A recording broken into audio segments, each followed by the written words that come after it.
Good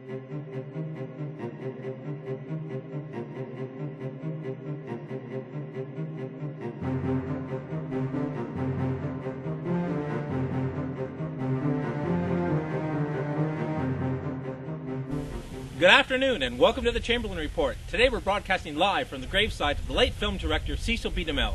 Cecil's film directing goes without saying, as did his horse playing. He was one heck of a handicapper. And today I'll be going over in detail how to pick contenders so your bankroll won't end up here early at the graveyard. Now let's get started. Welcome to this week's edition of the Chamberlain Report. I'm going to be going over a race that will take place Monday, February 15th at Aqueduct. It's race number 7. The race is 6 furlongs for claiming $7,500. The purse is $13,000. It's for fillies and mares, 4-year-olds and upward, which have never won 3 races, or 4-year-olds. Weight is 123 pounds. Non-winners of 2 races since December 15th allowed 3 pounds. A race since then allowed 5 pounds. And the claiming price, of course, is $7,500. And let's get started and see if we can narrow down the contenders. The first horse is the 1, Gracious Glory. First thing I always do is add up the query, speed, and pace points. If you don't know how to do them, just Google query, speed, and pace points online, and you'll find plenty of information on how to do them. I do kind of an adjusted version. I don't really worry about them too much. I'm just trying to find out if the race is full of speed, or if it's full of closers, or if it's an even mix, and if the horse I'm looking at will have the lead, be a presser, or is a closing running style. And this horse here, I'm going to give him 6 speed points, and he's definitely early. He's also wire-to-wire type. He likes to go and win going wire-to-wire. It seems that when he gets caught here that he kind of gives up the race. He throws in the towel.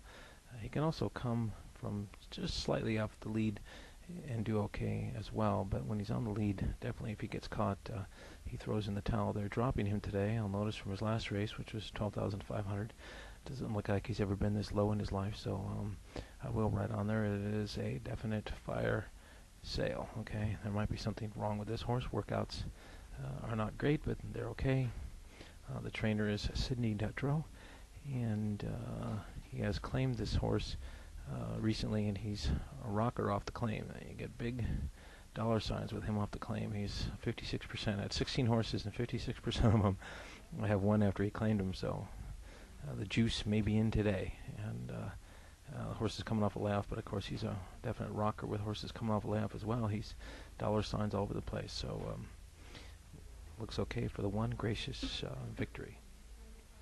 Next horse up is the 1A, Hot and Bothered, and he has Dominguez on board today on one of the top jocks. That's definitely a jockey switch. I'll note that right away. He gets about 7 speed points. He's definitely an early wire-to-wire type. If he does get caught, same thing here. If I note he gets caught by anybody, he falls apart.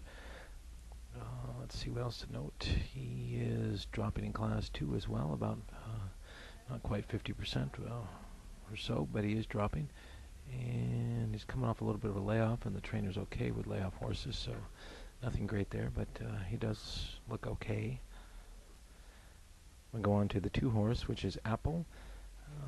Chavez gets on board today. He rode the horse last time. This horse gets 1, 2, give him 4 speed points, and he's an early presser. Can do both. He can run early, or he can press the pace. He can stay off just the pace a couple lengths and still come on late.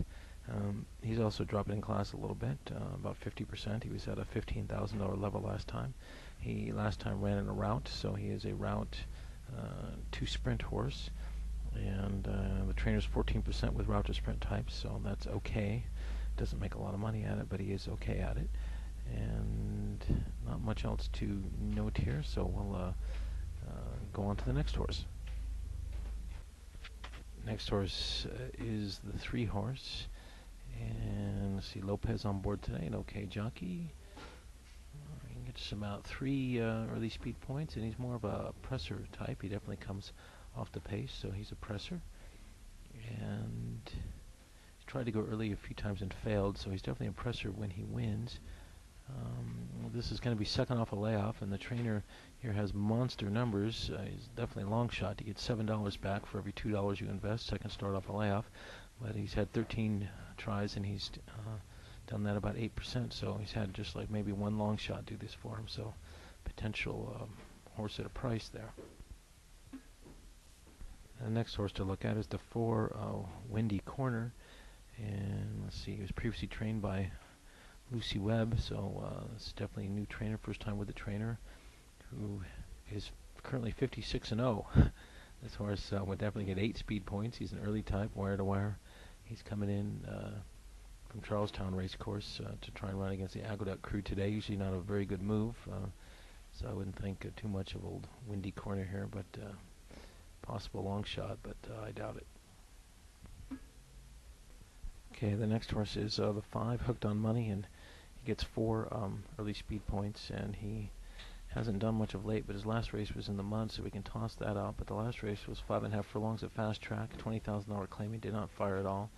He hasn't, he did okay in a couple of allowance races back here, and then at Finger Lakes, and then something must have happened. But since he came to Aqueduct, he hasn't done much, so highly unlikely this guy may do anything today. I don't really care for this horse much. On to the next horse.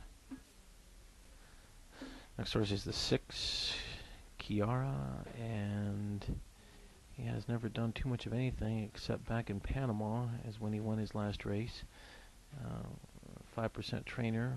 Looks like he'd be a shocker today if he won. One thing I do want to tell you is that I never ever look at the Buyer's speed figures. I don't think they work anymore, and it's not how you find long shots. A long shot is not going to show the best Buyer figure, so I don't much pay attention to them. I'm more concerned with how the race is going to set up and run, and if there's going to be a closer or speed or early horse winning, and narrow my contenders down that way, and then, like I said, let the odds make my final decision.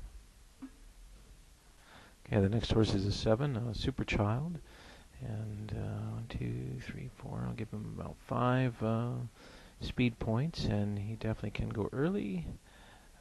He likes to go wire to wire when he wins, and he doesn't do too much else, so we'll just make him an early horse. And today he's coming from a same class level as he was in last time. He ran 3rd, so Super Child could be a contender. Keeping him here definitely to get in for a trifecta or something. Looks like a possibility. Not much else to note on him. No special things to look at about the trainer. On to the next horse. Next is the 8, Ed's Princess. Staying at the same class level he was in last time. He got beaten 6 by 9 1/4 lengths. I always look for something that he can improve today, like are they taking blinkers on, blinkers off, or Lasix, whatever, but there's nothing here to show me that this horse is going to improve, so I have to kind of think that the 8 is out of it. I like Boca Chica as a jockey. He does get some good prices home and has done for me in the past, but this horse I really don't see anything with the trainer. He's a 6% trainer, and he just looks kind of sad here, and he'll have actually 2 speed points, and he's definitely a presser and a closer style when he does run, but I don't really care for him too much either. Now here's the 9, Navidano, and Navidano's last time was in a $10,000 race, and dropping today and going back. Last time he ran 2nd, though, 2 races back at this class level. Oh, look at this. This is the old up and back move. He runs 2nd at a $7,500 claiming race level, and then today last time they moved him up to a $10,000 race, so he went up in class. He ran well with these horses. He was up here 2 by 2 at the middle of the race, and then he didn't finish 4 by 4.5 lengths, only beaten not too much in that race. So here it is, up and back. That's such a powerful move, and if he runs back to this here, could be okay, and he's going to get 0 speed points, and he is definitely a presser sustain type. Okay, now we're going to do a review of all the horses. We'll take a look at that in part 2.